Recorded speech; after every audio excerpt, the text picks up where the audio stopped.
الحمدللہ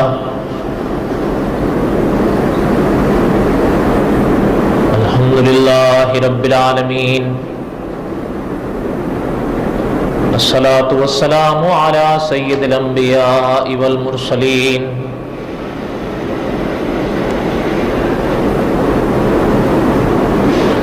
اما بعد، اعوذ باللہ من الشیطان الرجیم، بسم اللہ الرحمن الرحیم۔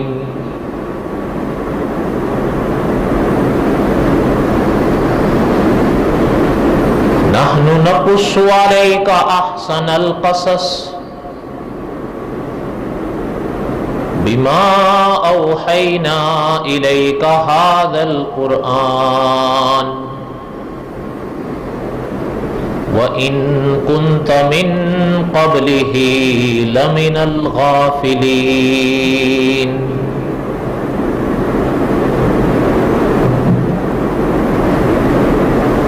وقال النبي صلى الله عليه وسلم: كلكم بنو آدم وآدم من تراب، او کما قال النبی صلی اللہ علیہ وسلم۔ صدق اللہ العظیم وصدق رسولہ النبی الکریم، ونحن علی ذلک لمن الشاہدین والشاکرین، والحمد للہ رب العالمین۔ اللہم صل علی محمد وعلی آل محمد کما صلیت علی ابراہیم وعلی آل ابراہیم انکا حمید مجید۔ اللہم بارک علی محمد وعلی آل محمد کما بارکت علی ابراہیم وعلی آل ابراہیم انکا حمید مجید۔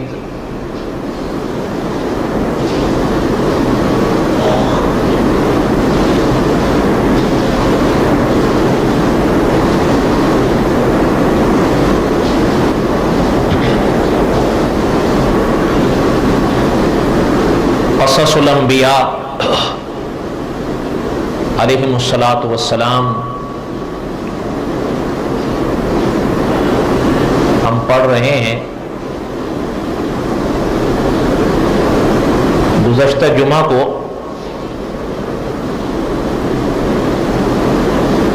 حضرت آدم علیہ الصلاۃ والسلام کے دو بیٹوں کا بیان ہوا۔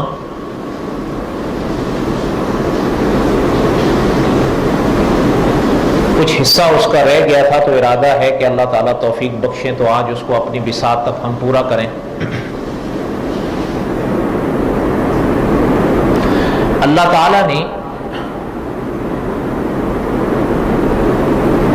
قرآن پاک میں ارشاد فرمایا: وَاتْلُ عَلَيْهِمْ نَبَأَ ابْنَيْ آدم۔ ان پاک آیتوں میں اللہ تعالیٰ نے حضرت آدم کے دو بیٹوں کا ذکر کیا ہے، فرمایا ہے،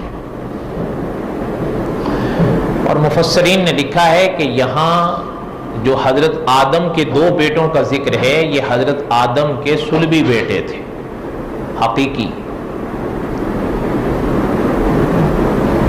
اور مولانا عبد الرحمن صاحب مظاہری نے اپنی کتاب ہدایت کے چراغ میں جہاں یہ واقعات لکھے ہیں وہاں حضرت نے عنوان قائم کیا ہے کہ نسل انسانی کے دو بڑے بھائی۔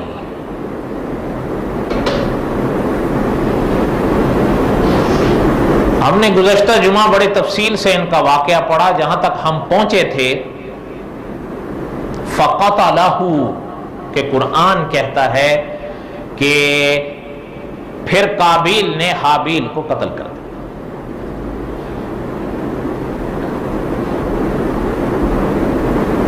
اور اللہ تعالیٰ نے آگے ارشاد فرمایا فَأَصْبَحَ مِنَ الْخَاسِرِينَ، نقصان اٹھانے والوں میں ہو گیا۔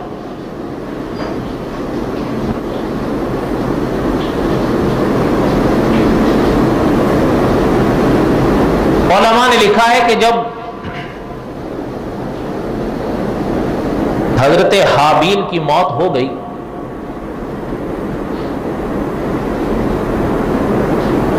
ایک عجب تغیر آیا، تفسیر کی کتابوں میں ملتا ہے ایک عجب کائنات میں بدلاؤ آیا، حتیٰ کہ علماء نے تفسیری روایات کے حوالے سے لکھا ہے کہ پہلے زمانے میں پھل کڑوے نہیں ہوتے تھے، میٹھے ہوتے تھے، لیکن جس وقت حابیل نے دم توڑا پھر پھلوں میں بھی کڑواہٹ آئی، حتیٰ کہ بعض علماء یوں بھی لکھتے ہیں کہ اس سے پہلے پھول ہوتے تھے، پھولوں کے ساتھ کانٹے نہیں ہوتے تھے، لیکن جب حابیل نے دم توڑا تو پھر پھولوں کے ساتھ ساتھ کانٹے بھی ہو گئے۔ کائنات میں ایک تغیر آیا، بدلاؤ آیا۔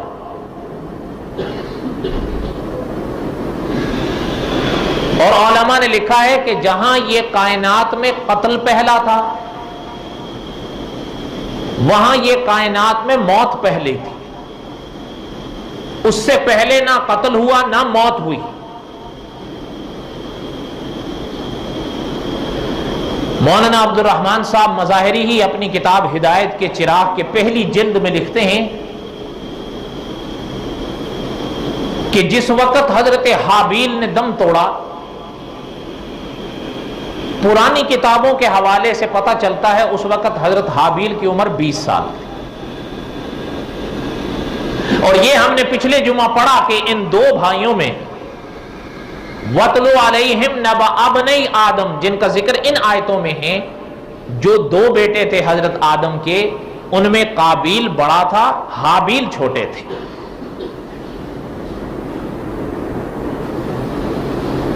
یہ تو موسم اور پھلوں کے حوالے سے اکابرین نے بعض باتیں لکھی ہیں، بہرحال ساتھ میں کچھ علماء نے یہ بھی لکھا ہے کہ قابیل کے وجود پر بھی جو پہلا اثر ظاہر ہوا نا وہ یہ تھا کہ اس کا جسم ایک دم سیاہ پڑے۔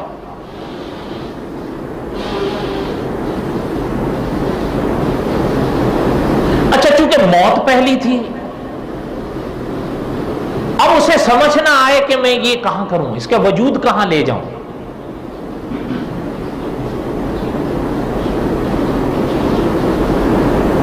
حضرت آدم علیہ السلام کے گھر تو وہ آ نہیں رہا تھا۔ علماء نے لکھا ہے کہ سوچے سمجھ میں نہ آئے،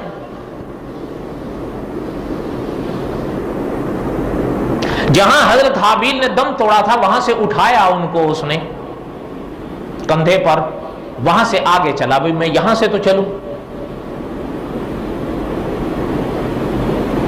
وادیوں میں پہاڑیوں میں چل رہا ہے، پھر رہا ہے، لیکن سمجھ میں نہیں آ رہا۔ مفسر قرآن مولانا سواتی رحمت اللہ علیہ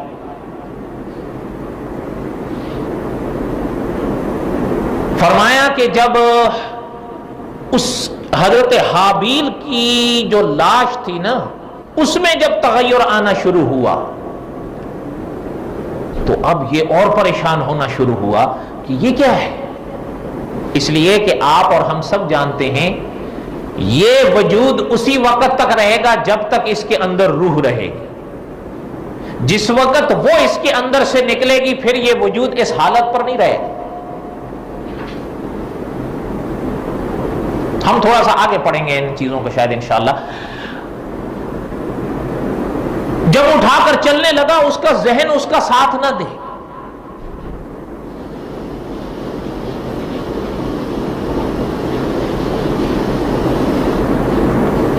وادی وادی پہاڑی پہاڑی چل رہا ہے، اور جو جو وقت گزرتا ہے حضرت حابیل کے وجود میں تغیر آ رہا اور اس کا ذہن کچھ کام نہیں کر رہا۔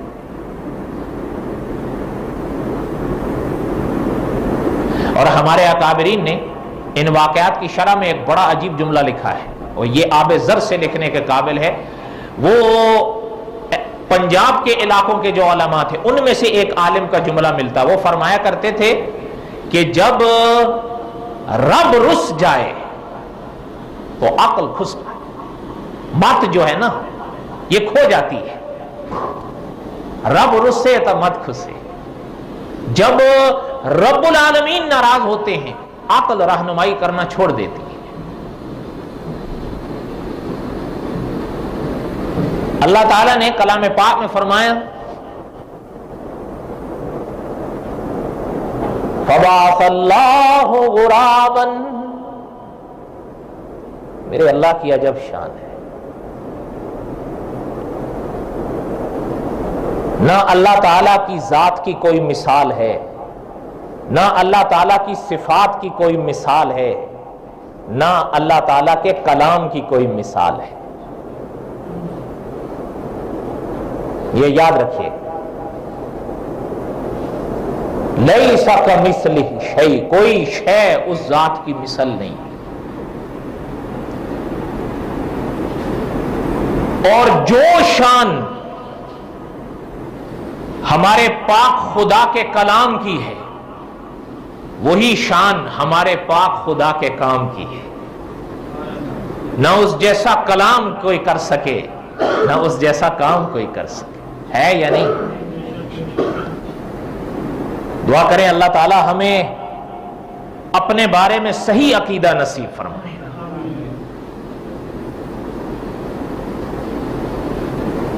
جب وہ چلتا اور پریشان ہوا اللہ تعالی نے فرمایا فَبَعَثَ اللَّهُ غُرَابًا،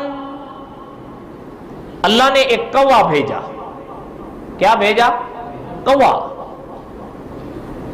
اچھا، پتہ چلتا ہے یہ ایک ایسا پرندہ ہے پرندوں میں جس کا ذکر قرآن پاک میں ہے۔ ہاں، یہ ایک اگلی بحث ہے کہ یہ حلال ہے یا، ہاں یاد رکھیے گا، یہ حلال ہے یا، یہ کوئی ضروری تھوڑا ہے کہ قرآن پاک میں جس جانور یا پرندے کا ذکر ہو تو وہ حلال ہی ہوگا۔ کیوں؟ ایسا ہی ہے یا نہیں؟ قرآن پاک میں کتے کا ذکر ہے تو کتے کو کوئی حلال مانتا ہے؟ قرآن پاک میں ہاتھی کا ذکر ہے تو ہاتھی کو کوئی حلال مانتا ہے؟ قرآن پاک میں یہ اپنا جس کو کہتے ہیں نا بندر، اس کا ذکر بھی ہے، لیکن کیا وہ کوئی حلال ہے؟ سوال ہی نہیں پیدا ہوتا۔ معنی یہ ہے، پتہ چل رہا ہے کہ قرآن پاک میں کسی جانور یا پرندہ کا ذکر آ جائے تو ضروری نہیں ہے کہ وہ حلال ہو۔ ہاں، حرام کا بھی ذکر ہو سکتا ہے اور حلال کا بھی ذکر ہے۔ سمجھ آ رہی ہے بات؟ اچھا، یہاں پر اللہ تعالیٰ نے بہرحال کوے کا ذکر فرمایا۔ کیوں فرمایا؟ اب اس بات کا تعلق ہوتا ہے ذوق سے، یاد رکھیے گا۔ ظاہر بات ہے اللہ تعالیٰ قیامت کے دن آپ سے اور ہم سے یہ تو نہیں پوچھیں گے کہ ہم نے وہ کام کوے کو ہی کیوں دیا، کسی اور کو دے دیتے۔ اللہ تعالیٰ نے ہم سے تو یہ نہیں پوچھنا کہ ہم نے کوے کو ہی کیوں دیا، ایسا ہی ہے یا نہیں؟ لیکن بعض باتوں کا تعلق ذوق سے ہوتا ہے، شوق سے ہوتا ہے۔ علماء نے بہرحال اس پر بحث کی ہے کہ اللہ تعالیٰ نے یہ کام کوے کو ہی کیوں دیا۔ یہ ایک عجیب بات ہے۔ بہرحال اس بات کا خلاصہ یہ ہے کہ علماء فرماتے ہیں تجربہ یہ ہے کہ اگر کوے کے ہاں کوئی کوا مر جائے تو یہ سارے اکٹھے ہو جاتے ہیں مل کر، اور اس وقت تک بے چین رہتے ہیں جب تک کوے کی لاش کو کہیں چھپا نہ دیں، اس کا بندوبست نہ کر دیں، اس وقت تک بے چین رہتے ہیں۔ اچھا، ایک اور چیز بھی ہے کہ مجھے یاد آئی، ذکر کر دوں۔ حضرت ابو ہریرہ رضی اللہ تعالیٰ عنہ حضرت محمد الرسول اللہ صلی اللہ علیہ وسلم کا فرمان لائے ہیں کہ حضور علیہ الصلوۃ والسلام نے فرمایا کہ جس نے خدا کی رضا کے لیے ایک دن روزہ رکھا، کتنا؟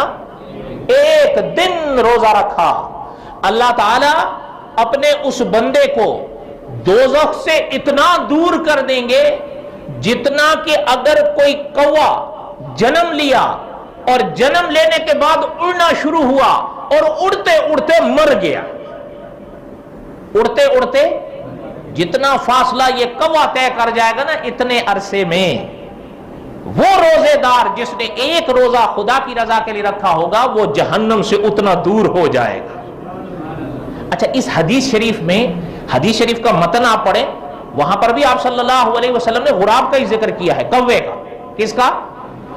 اب علماء نے اس پر بڑی عجیب بات لکھی ہے کہ آپ صلی اللہ علیہ وسلم نے یہ مثال میں کوا ہی کیوں پیش فرمایا؟ تو اس حدیث کی شرح میں علماء نے لکھا ہے کہ کوا ایک ایسا پرندہ ہے کہ علماء نے لکھا ہے، جنہوں نے علم حیوانات پر کتابیں لکھی ہیں، انہوں نے لکھا ہے کہ کوا ایک ایسا پرندہ ہے جس کی عمر لگ بھگ 250 سال تک چلی جاتی ہے. کتنا؟ اور بولو تو صحیح، کتنا؟ اب آپ سوچیں کہ جو پیدا ہوا اور اڑنا شروع ہوا اور پھر اڑتا ہی رہا، اڑتے اڑتے بوڑھا ہوا اور مر گیا، اور اگر اس نے عمر 250 سال پائی تو کتنا وہ فاصلہ طے کر جائے گا، ہے یا نہیں؟ تو جتنا وہ اس عرصے میں اتنا طویل سفر کر جائے گا، اور درمیان میں یہ جو فاصلے آ جائیں گے، اسی طرح اگر کوئی خدا کی رضا کے لیے ایک روزہ رکھ لے گا تو اللہ تعالیٰ اس کو اتنا دوزخ سے دور کر دیں گے. اس لیے کبھی کبھی ہمیں رکھنے چاہیے یا نہیں؟ ہاں، اور یاد رکھیے گا، شاید آپ کے ذہن میں ہو، علماء نے یہ بھی ساتھ میں عنوان قائم کیا ہے کہ انشاءاللہ آپ کو یہ عوض نفلی روزے پر بھی ملے گا. کس پر ملے گا؟ نفلی روزے پر. اس لیے کبھی کبھی رکھ لیا کریں. اور محدثین آپ صلی اللہ علیہ وسلم کا تو یہ فرمان بھی لائے ہیں کہ حضور نے فرمایا سردی کے موسم کا روزہ یہ مفت کا ثواب ہے. ایسا ہی ہے یا نہیں؟ روزے میں انسان زیادہ تر پریشان ہوتا پیاس سے، اور سردی کا موسم ہو تو پیاس انسان کو اتنی نہیں لگتی. ایسا ہی ہے یا نہیں؟ اس لیے آپ کو اور ہمیں نفلی روزے بھی رکھنے چاہیے یا نہیں رکھنے چاہیے؟ جہاں نوافل نمازیں ادا کرتے ہو، نفلی صدقات کرتے ہو، عمرے کرتے ہو، نفلی حج کرتے ہو، کوشش کیا کرو وہاں نفلی روزے بھی رکھا کرو، تاکہ خدا نہ کرے اگر آپ کے اور ہمارے فرائض میں کوئی کمیاں ہوں گی، روزے کے حوالے سے بات کر رہا ہوں، تو انشاءاللہ جس طرح نفل نمازوں سے فرائض کا تدارک ہوگا، اسی طرح انشاءاللہ نفلی روزوں سے فرض روزوں کا بدلہ ہوگا انشاءاللہ. سمجھ آئی بات یا نہیں سمجھ آئی؟ باقی خدا پر امید چھوڑ دیں، کوشش کر لیا کریں. خیر، جو بات بتا رہا تھا، اب اللہ تعالیٰ نے ارشاد فرما فَبَعَثَ اللَّهُ غُرَابًا، اللہ تعالیٰ نے کوا بھیجا. اچھا، ایک بات اور بھی یاد آئی، وہ بھی سن لیں، بہرحال علمی بات ہی ہے، لطیفہ ہے. کوے کی تو یہ عمر علماء نے لکھی ہے. انسانوں میں خاص کر اب جو دور جا رہا ہے، پرانا دور نہیں، اب جو دور جا رہا ہے، اس میں تو آپ مجھ سے بہتر جانتے ہیں، آپ مجھ سے بہتر جانتے ہیں. جیسے آج صبح فجر کے وقت ایک دوست کا پیغام آیا کہ ان کے دوست فوت ہو گئے، آج صبح کی بات ہے. وہ یہاں پر کبھی کبھی آتے تھے عصر کی نماز میں بھی، ان کی ایج کے ہوں گے میرے خیال میں. میں نے پوچھا کیا ہو گیا، وہ تو کہنے لگے رات کو کھانا کھائے، جو اطلاع انہوں نے مجھے لکھی ہے کہ رات کو کھانا کھائے، سوئے ہی رہ گئے. انا للہ و انا الیہ راجعون. دعا کریں اللہ تعالیٰ مغفرت فرمائے، اور دعا کریں اللہ تعالیٰ ہمیں عبرت نصیب فرمائے. کاش ہم یہ سوچ کے نہ رہیں کہ جو اس نے مرنا تھا وہ مر گیا بس. آج ان کی تو کل ہماری باری.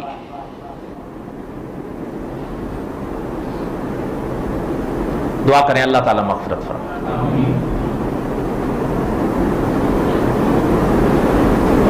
اس دور میں تو عمریں بہرحال آپ مجھ سے بہتر جانتے ہیں.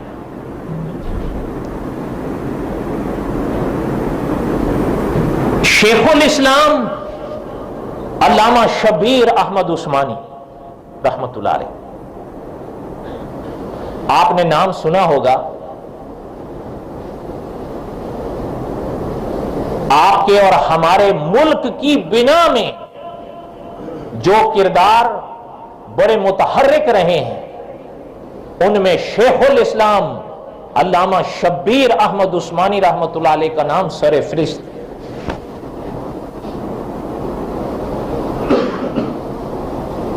جنہیں آپ اور ہم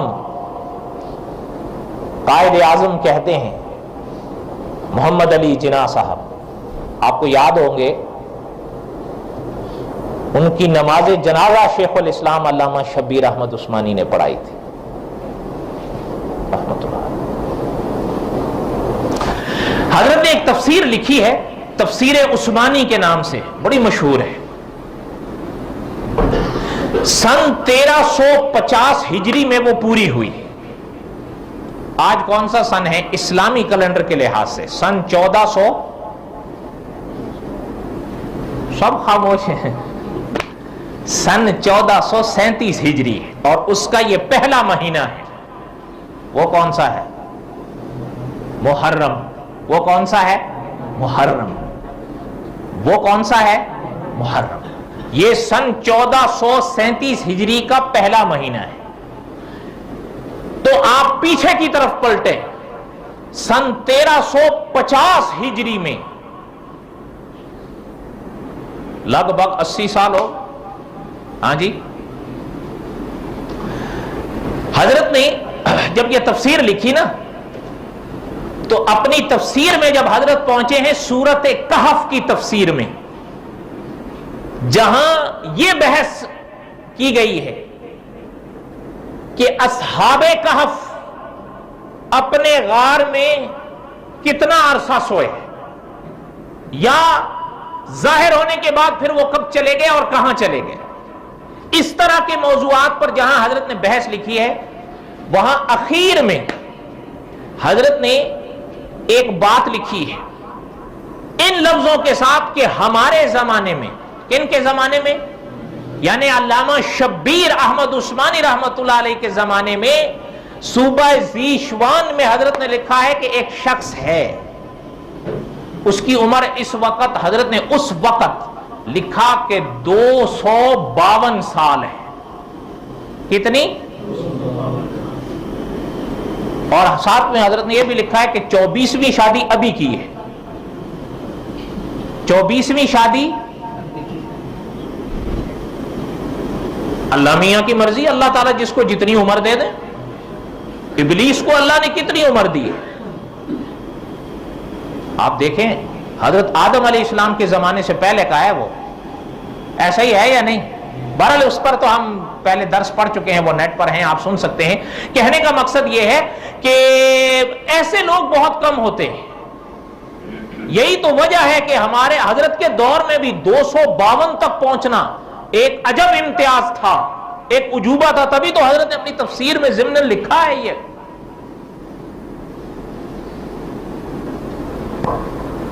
فرمایا کہ اللہ تعالیٰ نے، ہم نے کوا بھیجا، فبعث اللہ غرابا، کوا آیا، اب یہ اٹھایا تھک گیا، وہ آ کر، اچھا کچھ علماء نے یوں بھی تصریح فرمائی کہ اس کوے کی چونچ میں دوسرے کوے کی لاش تھی، اس نے لا کر وہ رکھ دی زمین پر، اور یہ دیکھ رہا ہے، اور دیکھ رہا ہے کہ کوے نے کیا کیا، اپنے پنجوں سے اور اپنی چونچ سے گڑھا کھودنا شروع کیا زمین میں۔ یہ دیکھ رہا ہے، جب گڑھا کھود لیا چونچ سے اپنے بھائی کو، بعد نے بھائی کا لفظ لکھا ہے، یعنی جو دوسرا کوا تھا، اس جو اپنی چونچ سے اپنے کوے کو اٹھایا اور اس گڑھے کے اندر رکھ کے اپنے پاؤں سے مٹی برابر کر دی اور اڑ کر چلا گیا۔ سمجھ آ رہی بات یا نہیں سمجھ آئی؟ یہ قرآن پاک میں ہے، کوئی یہ نہیں کہ آپ کو کچھ اور، یہ قرآن پاک میں ہے۔ اور یہاں سے آپ اگر اپنے ذہن کو قریب لے آئیں تو مولانا عبد الرحمن صاحب مظاہری نے اسی واقعے پر عنوان قائم کیا ہے کہ دفن کرنے کا پاکیزہ طریقہ، یہ اللہ تعالیٰ سکھا رہے ہیں تاکہ جب تمہارے یعنی انسانوں کے اندر ایسا حادثہ ہو تو اپنوں کی یا بیگانوں کے وجود کو کس طرح کہاں چھپانا ہے، سمجھ رہے ہیں؟ ہاں یہ یاد رکھیے گا کہ انہی واقعات کی شرح میں علماء نے لکھا ہے، اور علماء نے اپنے مقامات پر لکھا ہے، میت کو دفن کرنا۔ سنیے گا، دو باتیں ہیں یہاں پر، ایک وہ جو فوت ہو گئے، اور ایک وہ جن کے سامنے فوت ہو گئے. تو علماء لکھتے ہیں جن کے سامنے کوئی فوت ہو گیا ان کے اوپر اس میت کو دفنانا یہ فرض کفایہ ہے، اور اس میت کو دفنانا وہ میت کے لحاظ سے یہ فرض ہے اگر دفنایا جا سکے تو. اگر بولے نا، اگر دفنایا جا سکے تو. اس کی کئی صورتیں اور بھی نکلتی ہیں. بہرحال خلاصہ اس کا یہی ہے. یہ دو شکے میں نے بیان کی ہیں. پہلی شک مولانا عبد الرحمن صاحب مظاہری کا ہی ایک رسالہ ہے سکرات سے تدفین تک، اس سے میں نے لی ہے. اور دوسرا جو ہے وہ آپ نے نام سنا ہوگا شہید ختم نبوت مولانا یوسف لدھیانوی رحمۃ اللہ علیہ کی کتاب ہے آپ کے مسائل اور ان کا حل، اس کی جلد نمبر 3 سے لی ہے میں نے. معنی اس کا یہی ہے آپ کے اور ہمارے سامنے اگر کوئی چلا گیا ہے، آپ کے ہمارے اوپر فرض کفایہ ہے کہ اس کو سنبھالیں، اور اس کے لحاظ سے یہ فرض ہے کہ اگر آپ اور ہم اس کو دفنا سکتے ہیں تو دفنا دیں. بات سمجھ آئی یا نہیں آئی؟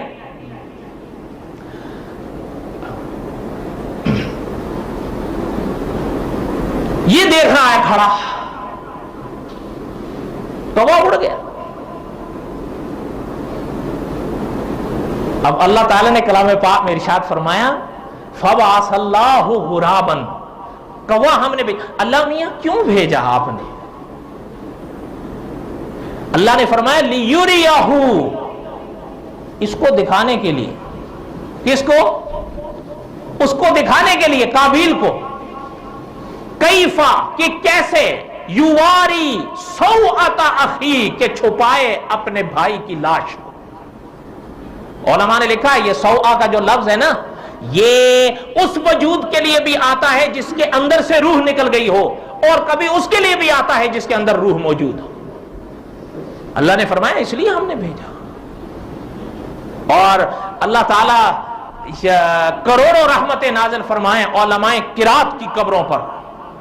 یعنی یہ اگر آپ کلام پاک کی آیت کھول کر دیکھیں نا، تقریباً چھٹا پارا آدھا ہوتا ہے، نصف. وہاں پر جہاں یہ لفظ آیا ہے سوءۃ اخی، آپ دیکھیں کلام پاک کے اس متن کو تو چھوٹا سا توئے لکھا ہے. معنی یہ کہ وہ آپ کو اشارہ کر رہا ہے کہ وقف کرو. کیا کرو؟ اگر آپ پڑھتے آ رہے ہیں وقف کرو اگلا جملہ پڑھنے سے پہلے. کیوں؟ اب یہاں وقف کرو گے، یہ بات پوری ہو رہی ہے. اب آگے سے قابیل کا جواب اور قابیل کی بات اللہ تعالیٰ سناتے ہیں. نہ اس وقت آپ تھے نہ ہم تھے، ایسا ہی ہے یا نہیں؟ لیکن اللہ تو تھے نا. جب اس نے یہ دیکھا قالا، کہنے لگا یا ویلتا عجزت ان اکون مثل ھذا الغراب، ہائے افسوس مجھ سے یہ بھی نہ ہوا کہ میں اس کوے کی برابری کر لیتا. اس کے الفاظ ذرا دیکھیں جو اللہ پاک نے کلام پاک میں سنائے ہیں.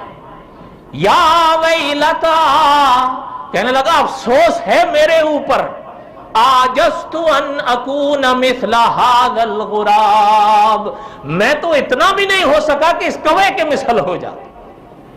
اور جہاں یہ آیت ختم ہوتی ہے، واہ میرے اللہ تعالیٰ جو کلام لائے ہیں، جہاں یہ آیت ختم ہوتی ہے تو وہاں اللہ تعالیٰ نے ارشاد فرمایا ہے من النادمین. یہ لفظ اللہ تعالیٰ نے ارشاد فرمایا من النادمین، کہ پچھتایا. کیا؟ پچھتایا. پر اب پچھتانے سے کوئی فائدہ تھا؟ یاد رکھیے گا. ہو سکتا ہے آپ سوچیں جب پچھتا گیا اور افسوس کر رہا ہے تو پھر یاد رکھیے گا علماء نے لکھا ہے من النادمین کی تفسیر میں کہ وہ پچھتایا، لیکن پچھتایا تھا اپنی بے عقلی پر. اس بات پر نہیں وہ پچھتایا کہ میں نے اللہ کا قانون توڑا ہے، اللہ کے ایک نیک بندے کی جان لی ہے، اپنے بھائی کو مارا ہے اور میں نے قتل کیا، اس پر نہیں. پچھتایا تھا اپنی بے وقوفی پر. لیکن یاد رکھیے گا اب یہ صرف ندامت ہوئی، حتیٰ کہ حضرت تھانوی رحمت اللہ علیہ نے لکھا ہے اگر یہ فقط ندامت کے لیے بھی ہو اور قتل پر بھی ہو تب بھی توبہ نہیں بنتی. کیوں؟ اس لیے کہ شیخ العرب والعجم فرماتے ہیں، یاد رکھیے گا توبہ 3 چیزوں سے بنتی ہے. کتنی چیزوں سے بنتی ہے؟ 3 چیزوں سے بنتی ہے. کیے گناہ پر ندامت ہو، اور اس گناہ کا چھوڑنا ہو، اور آئندہ اس گناہ کا نہ کرنے کا عزم ہو تو توبہ بنتی ہے. ایسے کوئی الفاظ قابیل کے نہیں ملتے.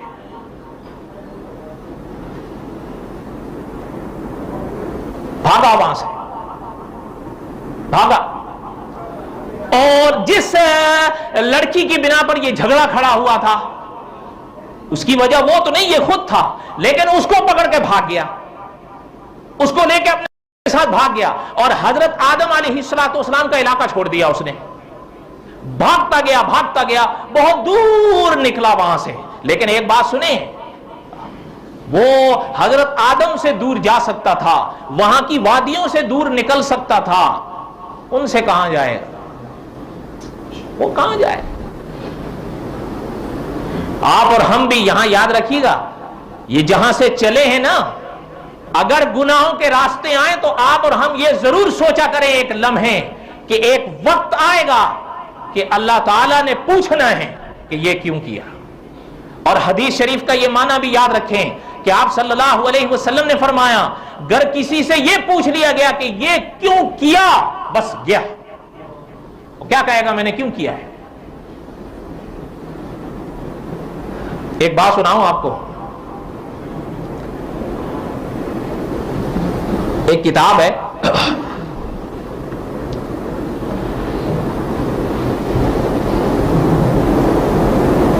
شرح صدور بشرح احوال الموتى والقبور. اس کتاب کے صفحہ 202 پر ایک روایت لکھی ہے، اور یہ روایت اسی کتاب میں جو صفحہ 202 پر ہے، اسے علامہ جلال الدین سیوطی رحمۃ اللہ علیہ اپنی تفسیر کی بھی غالباً کتاب میں لائے ہیں. اسی کتاب کے حوالے سے سنیں.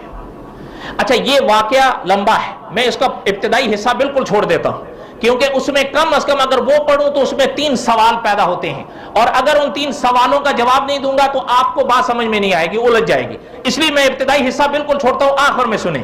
جنہوں نے یہ واقعہ بیان کیا وہ فرماتے ہیں کہ ایک دن میں سفر کے موقع پر ایک راہ پر جا نکلا.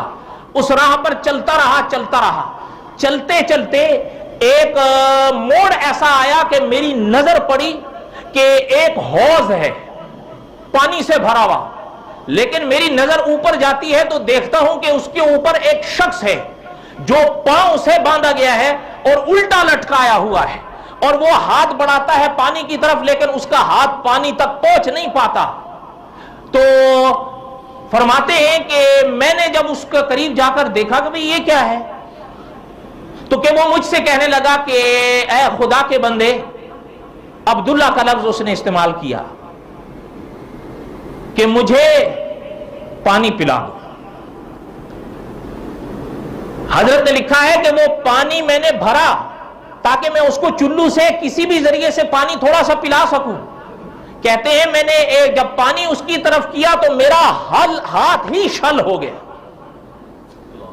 اللہ کو منظور نہیں تھا کہ وہ پیے. کہتے ہیں کہ میں بڑا پریشان ہوا، میں نے کہ اس سے پوچھا کہ بھئی تو کون ہے؟ علماء نے لکھا ہے اس روایت کے آخر میں، کہتا ہے میں وہی قابیل ہوں جس نے حابیل کو قتل کیا تھا. ہو سکتا ہے آپ نہ مانیں، کہیں یہ کیسے ہو سکتا ہے، یہ بعد کے زمانے کا آدمی اور کہاں قابیل. لیکن کاش اگر آپ استاذ العلماء علامہ خالد محمود صاحب کا ایک مضمون پڑھے ہوتے جہاں پر حضرت نے عنوان قائم کیا ہے کہ عالم برزخ کے مسافر کئی بار اس دنیا میں دیکھے گئے ہیں، پھر آپ کو کوئی شک نہ پڑتا. اشارہ ہی کر دیا ہوں، باقی آپ خود سمجھیں. اچھا، ایک چیز اور بھی ہے اس روایت میں، تو یہ ہے نا، بعض علماء نے یہی جو پاک آیت ہے نا وَاتْلُ عَلَيْهِمْ نَبَأَ ابْنَيْ آدم، اسی کی تفسیر میں لکھا ہے کہ اللہ تعالیٰ نے اس کے اس پنڈلی کو ران سے باندھ کر الٹا لٹکایا ہے اور اس کا منہ سورج کی طرف کیا ہے، جدھر جدھر سورج ہوتا اس کا منہ. قتل بہت بڑا گناہ ہے. اور پھر یہ بھی یاد رکھیں جو میں نے پچھلے جمعہ آپ کو سنائی تھی حدیث پاک آپ صلی اللہ علیہ وسلم کی، کہ حضور نے فرمایا اب قیامت تلک جتنے بھی گناہ ہوں گے ان قتلوں کے گناہوں کا بوجھ حضرت آدم کے قابیل جو بیٹا تھا حضرت آدم کا، اس کی گردن پر بھی جائے گا، اس لیے کہ ابتدا وہ کی ہے. کوئی بات سمجھ میں آئی ہے؟ دعا کریں کہ اللہ تعالیٰ ہمیں عبرت نصیب فرمائیں. واقعات تو سینکڑوں ہیں, بیان کرتے چلے جائیں, آپ سنتے جائیں گے. دعا کریں کہ اللہ تعالیٰ آپ اور ہمیں عبرت اور سبق نصیب فرمائیں, اور آپ اور ہم صرف یہ نہ ہو کہ سنیں اور چل دیں, بلکہ آپ میں اور ہم میں کوئی بدلاؤ آنا چاہیے. اگر آج اور ہم ظہر صبح فجر کی نماز اگر نہیں پڑھے تھے, بدلاؤ میں تب مانوں گا کہ آج آپ فجر کو قضا کریں اور طے کریں کہ انشاءاللہ آئندہ کوئی نماز قضا نہیں ہوگی. اور خدا نہ کرے اگر کبھی نماز رہ جائے تو بقول ہمارے قاری عبداللہ صاحب رحمۃ اللہ علیہ کے, قضا کر کے پڑھ لو لیکن چھوڑو نہیں. ایک بات کہتا ہوں میں خدا سے ڈر کے, پہلے اپنے آپ کو پھر آپ کو, اگر دل لگتی ہو تو مرنے سے پہلے ان چیزوں کا خیال رکھ لو. کبھی اپنی چھاتی پر شرک کا بوجھ, کبھی اپنی چھاتی پر بدعت کا بوجھ, کبھی اپنی چھاتی پر نمازوں کا بوجھ, کبھی اپنی چھاتی پر فرض روزوں کا بوجھ یہ لے کر اوپر جانے کی کوشش نہیں کرنا, نہیں جا سکو گے. شاہ ولی اللہ رحمت اللہ نے لکھا ہے کہ وہ وقت انسان کے لیے بہت کٹھن ہوگا, کیونکہ یہ روح آئی اوپر سے ہے, جانا چاہے گی کہ اوپر, لیکن اس کے گناہوں کا بوجھ اس کو دبائے گا نیچے کی طرف. روح اور جسم میں جو وہ کشمکش وہاں اٹھے گی, انسان برداشت نہیں کر سکے گا, اور یہ آئے گی. ہو سکتا ہے آج آپ اور ہم دنیا کے ان مزوں میں کھو جائیں, یہ اپنی جگہ ہے, لیکن یاد رکھیے گا اللہ تعالیٰ نے کلام پاک میں ایک بار نہیں کئی مقامات پر ارشاد فرمایا ہے کل نفس ذائقۃ الموت. اور یہ بھی یاد رکھیں جو اللہ تعالیٰ نے فرمایا ہے کہ کل من علیہا فان. اور پھر خود دیکھیں کلام پاک میں دوسرے مقام پر جو اللہ نے فرمایا المال والبنون زینۃ الحیات الدنیا والباقیات الصالحات خیر عند ربک ثوابا وخیر نامالا. اب ترجمہ بھی کروں, ترجمہ خود ہی گھر جا کے دیکھ لینا. اللہ تعالیٰ آپ کے ہم سب کے حامی و ناصر ہوں. وما علینا الا البلاغ المبین.